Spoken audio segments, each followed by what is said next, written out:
और सिंह ने इस प्रसेन को देख लिया तो सिंह भयंकर रूप से गर्दन करने लगा। अभी मैं हूँ कैथिया, भयंकर रूप से गर्दन किया सिंह। कैथिया गांव में देखिए जहाँ पर सिंह वहाँ भयंकर रूप से गर्दन करने लगा और भयंकर रूप से गर्दन करने के बाद मेरी माँ मेरे भक्तजनों अमृत महोत्सव उसके बाद जब गर्दन किया तो सिंह ने झपट्टा मार दिया सत्राजित के ऊपर।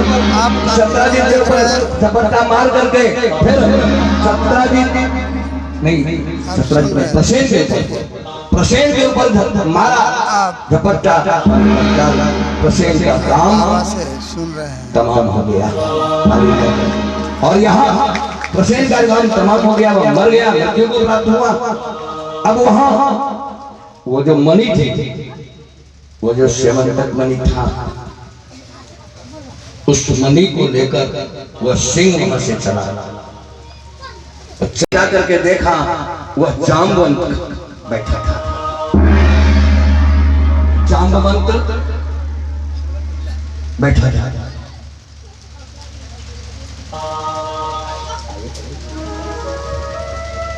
वहां अच्छा तो भाई जाम्बवंत वहां बैठा था। जाम्बवंत ने देखा एक सिंह आ रहा है।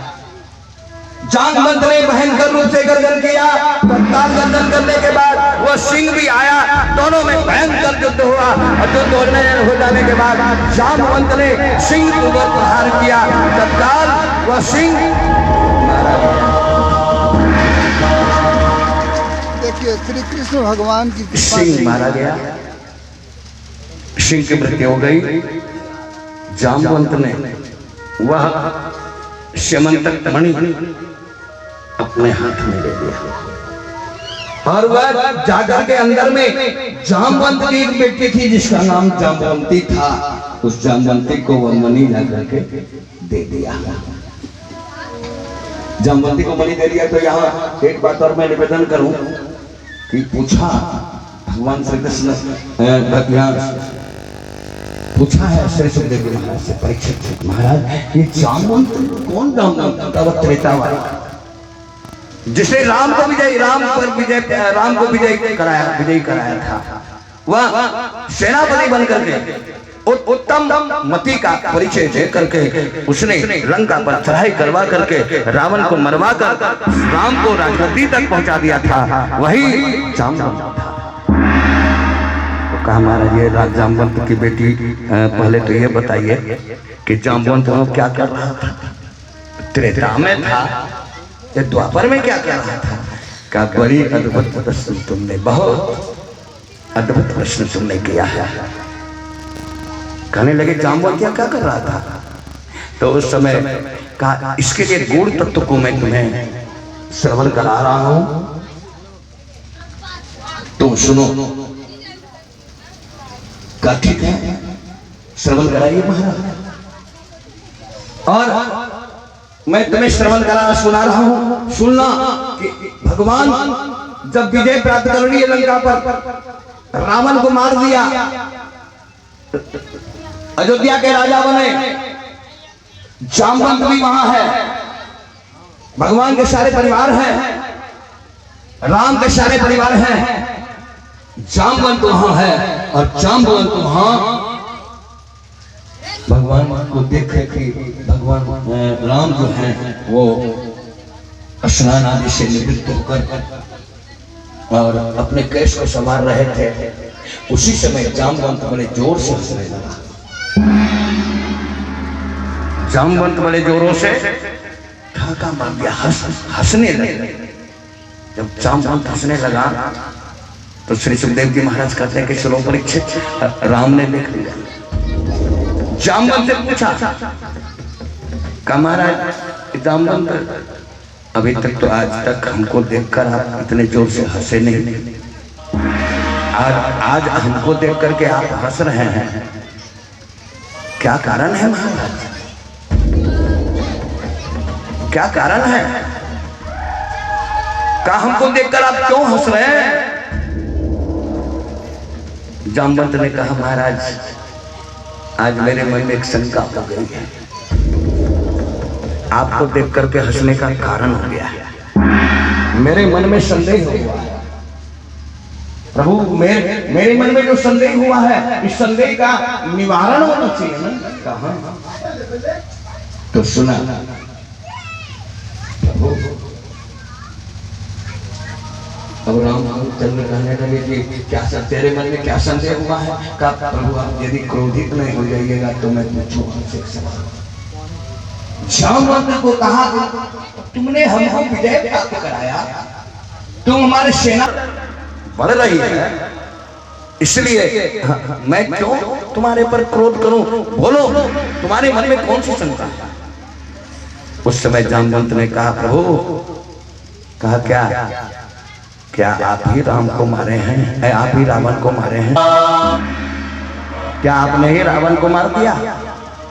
भगवान हंसने लगे के बाद दुनिया जानती है मैंने मारा खींच करके बाण रावण के नाभि में, और अमृत का कुंड था वो मारा गया। दुनिया जानती है, तुम कहते हो इतना होने के बाद भी तुम कहते हो कि क्या आप ही मारे हैं? का हमको विश्वास नहीं होता प्रभु कि आप मारे हैं, हमको विश्वास नहीं हो रहा है कि आप मारे हैं।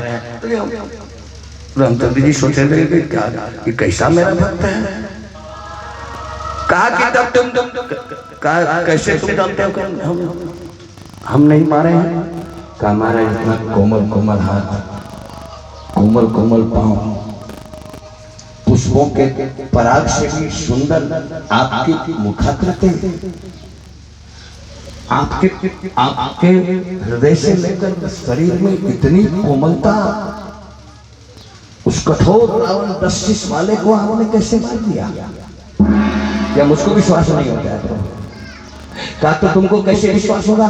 कहा मेरी दृढ़ता को तो पहले आप क्षमा करें। कैसे विश्वास होगा?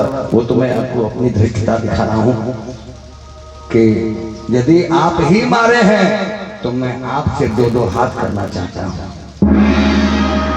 मैं आपसे भिड़ना चाहता हूं, आपसे लड़ना चाहता हूं। भगवान बोले वाह मेरा भक्त है, सेनापति है, कहता हम ही से लड़ेगा। राम ने कहा कि तुम तो सेनापति बनकर के इतना सेनापति बनकर के हमको विजय प्राप्त कराए हो, इस युग में त्रेता में तो नहीं होगा। इतना मैं धृष्ट नहीं हो सकता कि त्रेता में तुम्हारे साथ में युद्ध करूं, तुम्हें परास्त करूं या तुम्हें अपना बल दिखाऊं। तो प्रभु का सुन लो, जामवंत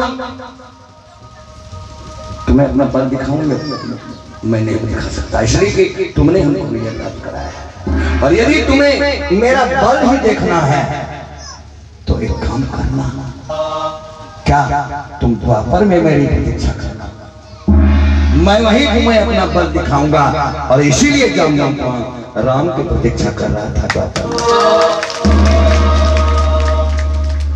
फिर पूछा कि महाराज जामवंत तो भालू था, रिच था, फिर उसकी जो बेटी थी, उसकी जो पुत्री थी, वो नारी के रूप में कैसे थी, मनुष्य के रूप में कैसे थी?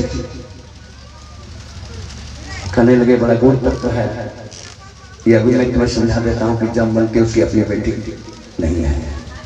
का वेद की वह ऋचा है,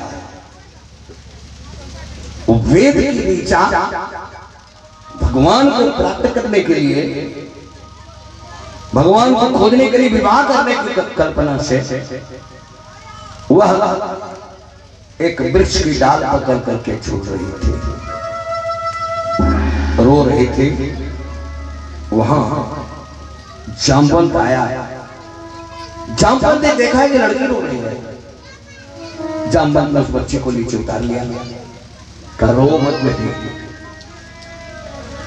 कहा मैं वेद के ऋचा हूं। कहां ढूंढ रहे? तो विवाह करने के लिए भगवान को खोज रहे हैं। अच्छा तो एक काम करो, हमको बेटा बेटी नहीं है, तुम मेरी बेटी बनेगी, बनेगी मेरी बेटी?